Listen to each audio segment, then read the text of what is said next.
The night in New York always lived its own life. Millions of lights in the windows of skyscrapers, an endless stream of cars, the sound of footsteps dissolving in the city's hum. But tonight, this noise seemed muffled, almost distant to Jerome Wilson. He stood in front of the entrance to one of his own hotels, a luxurious building of glass and metal, promising its clients the highest level of service. But now he knew it was a lie. His fingers tightly gripped the leather briefcase. He was used to power, used to his name opening any door. But today he entered not as the owner of a chain of elite hotels, but as a simple guest. No limousines, no assistants, no signed contracts, just him and his personal investigation. Over the past few months, Jerome had received too many complaints to simply ignore them. Clients wrote about racism, rude treatment, lost reservations, and the ignoring of VIP guests without apparent reason. This couldn't be a random glitch. It was a system. He could have, as usual, sent an audit, conducted an internal review, summoned managers to the office. But he knew that wouldn't work. People skillfully hide their dirt if they know they're being watched. The real truth is revealed when no one expects an inspection. Today, he was that very inspection. As soon as Jerome entered the luxurious lobby, he immediately realized something was wrong here. And not because the interior looked different. No, the expensive furniture, soft light, and the scent of fresh flowers in vases were in place. But the atmosphere was wrong. He saw two employees sitting at the reception desk, a young girl with perfectly styled hair, chewing gum, and a guy lazily leaning back in his chair, clearly glued to his phone. They didn't even look up when he entered. He walked through the lobby confidently, but without the usual aura of power. No signs of VIP, no hint of his status. Just another man in an expensive but unassuming coat. And he felt it instantly. What was so described in the complaints. He didn't exist. No one said, "Good evening, sir." No one looked up. No one even tried to create an appearance of hospitality. He stood at the reception desk and waited. They continued to ignore him. On a normal day, he could have just said his name, and the entire staff would have instantly gathered, radiating smiles and fake politeness. But today he was silent. He wanted to see how they would treat him if no one knew who he was. 2 minutes passed. He coughed. No reaction. He tapped his fingers on the counter. The girl finally slowly raised her head. Her face expressed fatigue, irritation, as if he had rudely intruded on her personal time. "Yes?" she said, rolling her eyes. "Just, yes." "No, welcome." "No, how can I help you?" "First mistake, Kim." She looked at him as if he were a random person from the street whom she didn't want to serve. "I have a reservation," Jerome said calmly. "Jerome Wilson." Kim lazily turned to the computer, typing on the keyboard so slowly, as if deliberately dragging out the time. She pretended to search. "No, I don't see it." Jerome tilted his head. "Are you sure?" "Absolutely." Kim stared back at her phone, instantly losing interest in him. Mistake number 2. Jerome slowly took out his phone, opened his email, and showed her the electronic confirmation of the reservation. She glanced at the screen. "Well, the system doesn't lie," she replied indifferently. "Maybe it's a mistake on your end?" Mistake number 3. Jerome watched her, saying nothing. She looked away. She had already decided he was unimportant. Not a VIP, not someone worth helping. He knew this type of person, those who judge by appearance, who are sure they know who is in front of them just by their clothes, how they speak, the color of their skin. He knew this feeling from his youth, but today it was especially vivid. He reached into the inner pocket of his coat and pulled out another phone. A work phone that gave him access to the entire system of his hotel chain. In a few taps, he logged into the reservation database. And there it was, his name, his reservation, all in place. But at the bottom of the line, it said, "Manually canceled." Canceled by Kim. She didn't even hide it. He slowly raised his head and met her gaze. "Kim," he said, his voice soft, but with something in it that made her smile falter. "What happens when you delete a reservation?" She blinked. "It just disappears from the system," she muttered. "And who can do that?" "Well," she shrugged, Only reception desk employees like me. Uh-huh. Jerome nodded, pressing the screen. Then explain this to me. He turned the phone to her. She saw her name next to the cancellation of his reservation. Kim paled. He leaned closer. You deleted my reservation, Kim. Why?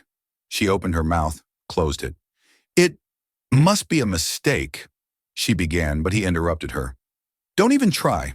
He paused, looking straight into her eyes. I'll repeat the question. Why did you delete my reservation? She swallowed. Panic appeared in her eyes. He saw her trying to come up with an excuse, saw her glance at her colleagues, but no one came to her aid. Now he was the center of attention, and for the first time that evening, he felt in control. Here's what's going to happen next, Kim, he said quietly. She froze. You're going to find me a room, right now. She typed on the keyboard with trembling fingers. Done, she whispered. He slowly took the keycard and looked down at her. I hope you like this job, he said, turning towards the elevator. Because you just lost it. The room was quiet, too quiet for a person used to living in the rhythm of big business. Jerome stood by the window looking at the nighttime New York, immersed in chaotic but captivating movement. Usually he enjoyed this view. The city was his kingdom, his empire. But today everything seemed different. He knew that the world he had built was cracking. A deleted reservation. It wasn't just negligence. It wasn't just laziness or stupidity of an employee. It was a deliberate action, and it spoke of a much deeper problem. He took out his phone and opened the internal system for managing the hotel network. Before him unfolded a picture that made him boil with rage inside. The number of complaints about this hotel was off the charts. Complaints from clients who faced humiliation. Complaints that were not just ignored, they were deleted. Complaints about non-compliance with the network's standards, about biased treatment, about the rudeness of the staff. But the most alarming thing, they were not recorded in the reports. This meant that someone was covering for the staff. Someone was giving them confidence in their impunity. Jerome had been in business long enough to understand if corruption had infiltrated the system, someone at the top was protecting it. He scrolled further. Several surnames surfaced in the reports as problematic, but always remained without consequences. Among them stood out one, Roy Trumbull. Jerome froze. Roy, his right hand, the man with whom he built this business, the man he trusted. Jerome knew he shouldn't jump to conclusions, but something inside was already screaming. This was no coincidence. The next morning, Jerome decided to go all the way. It was time to check the system. Instead of going down for breakfast, he headed straight to the hotel manager's office. He wasn't going to put on a show. No, for now, he was just a curious owner who wanted to see how things are going. The office door was half open, and Jerome heard a voice.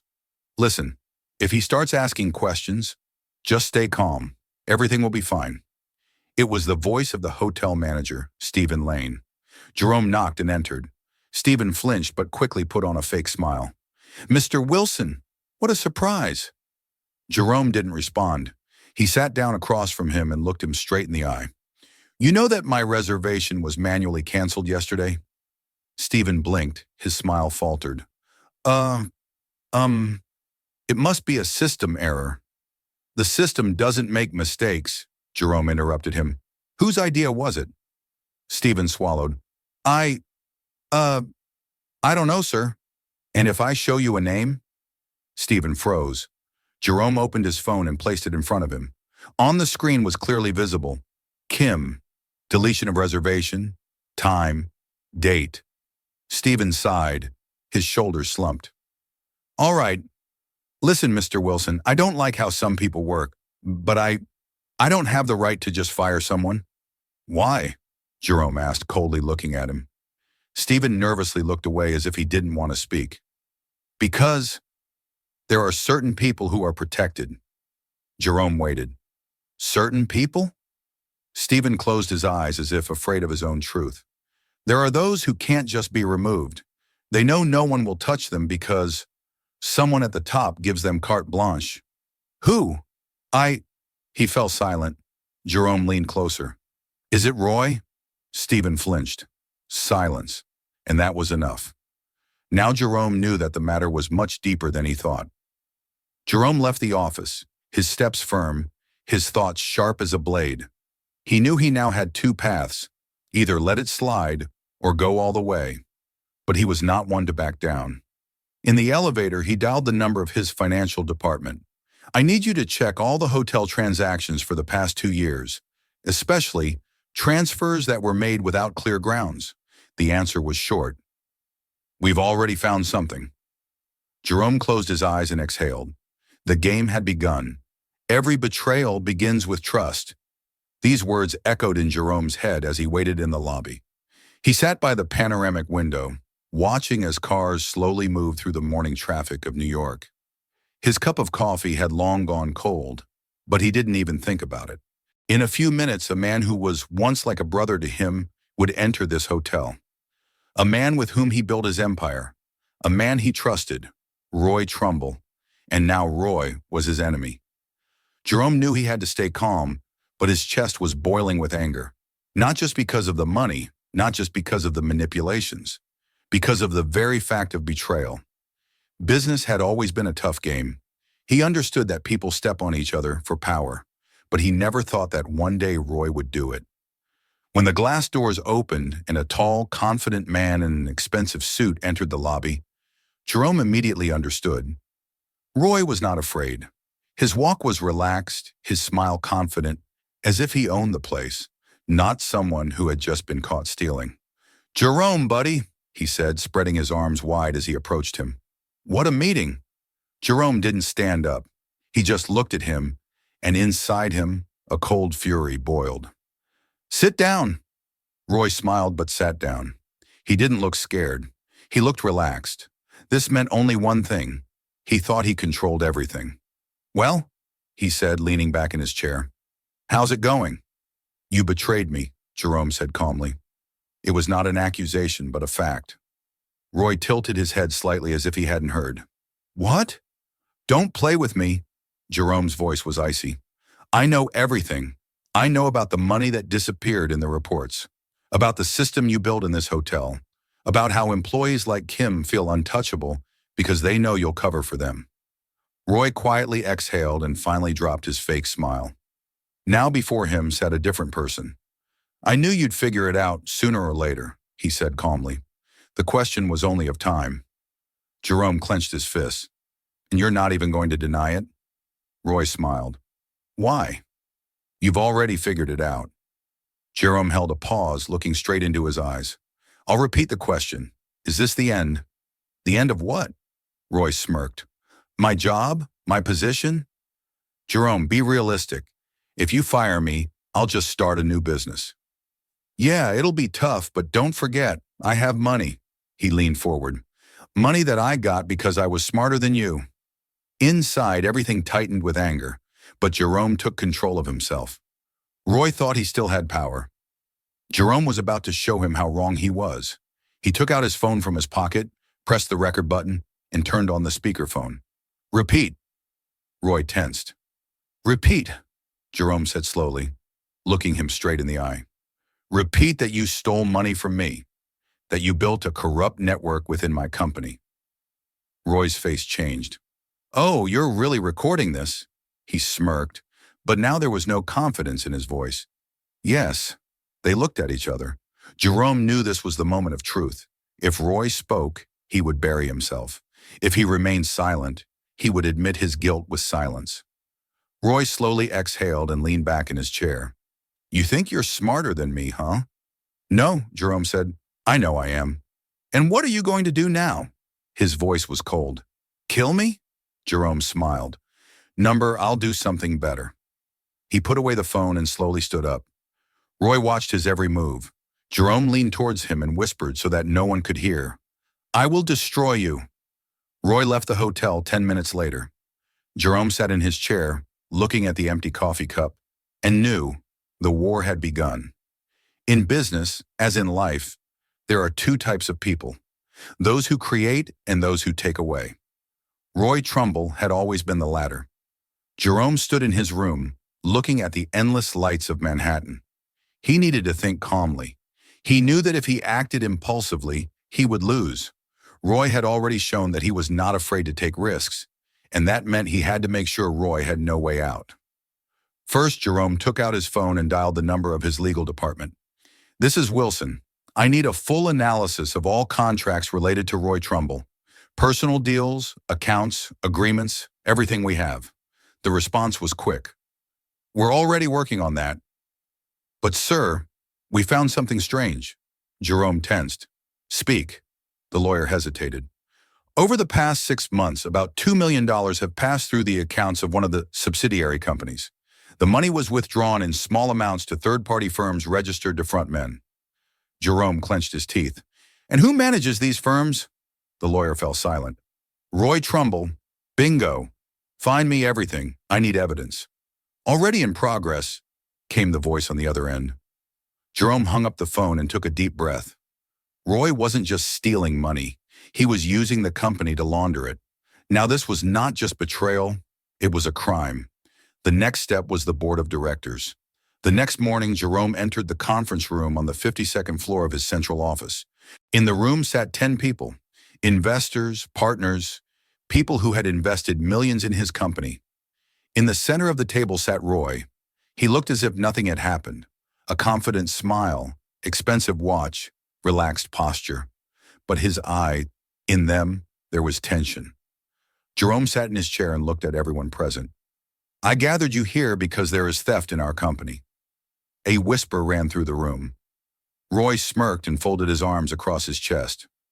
"Buddy, you're at it again?" "I thought we'd discussed everything." Jerome looked at him. "This is not a discussion. This is the end." He placed documents on the table and slowly spread them out in front of everyone. "Here are the financial statements. Here are the records of transactions. Here are the companies to which the money was transferred."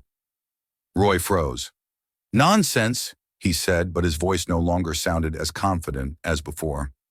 Jerome continued, "We conducted an independent audit. Everything is confirmed. You used our company to steal. You falsified reports, covered for employees, arranged fraudulent schemes." The board of directors looked at the papers with stony faces. Someone whispered, "Is this true?" Roy tried to smile, but panic flashed in his eyes. This is a mistake." Jerome leaned forward. "Then prove it." Roy was silent. The board of directors spoke in unison. "This is serious. We can involve the prosecutor's office.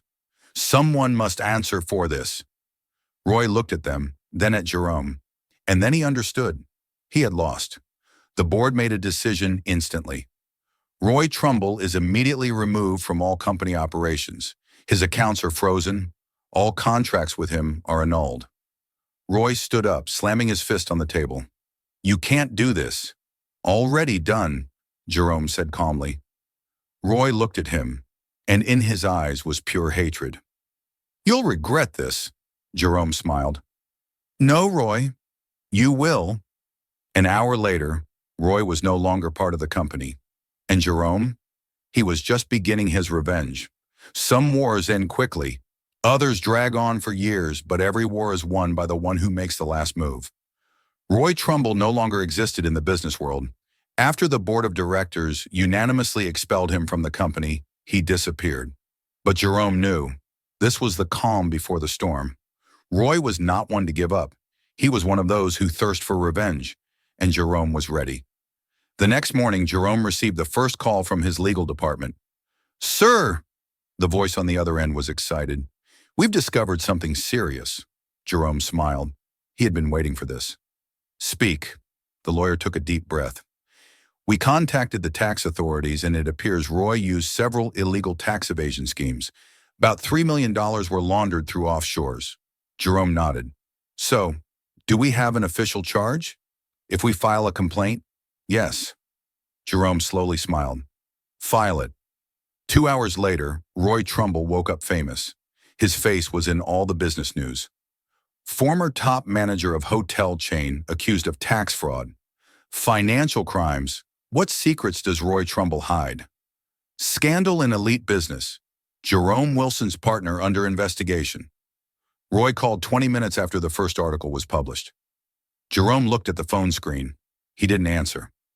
Let him sweat. The next day, Roy was officially summoned to the prosecutor's office.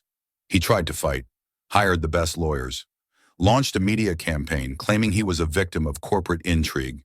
But it was too late. Jerome had evidence, contracts, financial reports, records of conversations. Business does not forgive mistakes. 3 weeks after the start of the proceedings, Jerome sat in his office when the door opened. Roy entered, broken. His expensive suit hung loosely. There were dark circles under his eyes and his hands were trembling. But in his eyes there was still hatred. He sat down across from Jerome and was silent for several seconds. "You won," he finally said. Jerome did not respond. "But don't you think this is too much?" His voice broke. "You could have just fired me. You could have left me alone." Jerome looked straight into his eyes. "You stole millions from me. You betrayed my trust. You destroyed the company we built together." Roy shook his head. "You know I'm not the first and not the last to do this." Jerome smiled. "True, but you were the one I considered a friend." He leaned forward. "I could have just fired you, but you had to feel what it's like to lose everything." Roy sighed. He knew he had lost. He stood up. "I hope one day you find yourself in the same situation." Jerome did not blink. "Never." Roy looked at him for another second, then turned around and left. That was the last time Jerome saw him. A month later, the court proceedings ended. Roy received a prison sentence. Jerome stood by the window of his office, holding a glass of whiskey in his hands. He had won, but there was no feeling of triumph. There was only satisfaction. He had removed a traitor. He had protected his empire. And he knew, next time, he would be even tougher. Because in business, the one who wins is not the smartest, but the one who is not afraid to burn bridges. Power is not money, not connections. Power is the ability to stand firm in a storm and emerge stronger. After everything that happened, after months of struggle, court hearings and betrayal, Jerome Wilson should have felt the triumph of victory. But standing by the window of his office on the 52nd floor, he felt only emptiness. Manhattan sprawled before him like a giant chessboard, and he was the king who had just sacrificed his rook for victory. Roy Trumbull no longer existed in the business world. The company had restored its reputation. All traces of corruption had been erased. But what next? Jerome slowly took a sip of whiskey. He never regretted his decisions. But he knew. He had changed. There was no longer room for naive trust. Before he believed in people. Now, only in the system he himself had created. His phone vibrated. "Mr. Wilson, are you on the line?" The secretary's voice was clear but tense. "Yes. The board of directors is waiting for you." Jerome exhaled and set down the glass. It was time to make the final moves on the board. The board gathered in the same room where Roy had recently sat. But the atmosphere was now different. Everyone understood what had happened. Everyone understood who now held all the power. Jerome entered, slowly sat down in his chair, and looked at those present. "We won." His voice was firm. "The company is strong again." Someone nodded, someone exchanged glances. "But this will never happen again." He placed a new contract in front of them. "From now on, every member of the board must undergo a verification procedure, personal financial reports, possible conflicts of interest." Silence. One of the board members, an elderly man with cold eyes, frowned. "This sounds like distrust, Jerome. Trust is a luxury we can no longer afford." Jerome looked straight into his eyes. "Either we build the future, or we play by the old rules and risk repeating Roy's fate." The man was silent, and after a few seconds, he signed. One by one, the other board members also put their signatures. Thus began a new era. A week later, news of the company's victory spread across all financial publications. Wilson's empire regains trust. After corruption scandal, a new level of transparency in business. How Jerome Wilson turned betrayal into his loudest victory. Jerome read these headlines sitting in his office and smiled. Everyone thought he had achieved success. Everyone thought he had become stronger. But did they know the truth? He would never again be the person he was before. Roy had taught him the main lesson. In this world, you are either a predator or prey. And now Jerome knew exactly who he would be for the rest of his life. That evening, he stood by the window, watching as the sun set over the horizon. New York lived its life. The world continued to turn. And he started a new game. And this time, he was the only one writing the rules.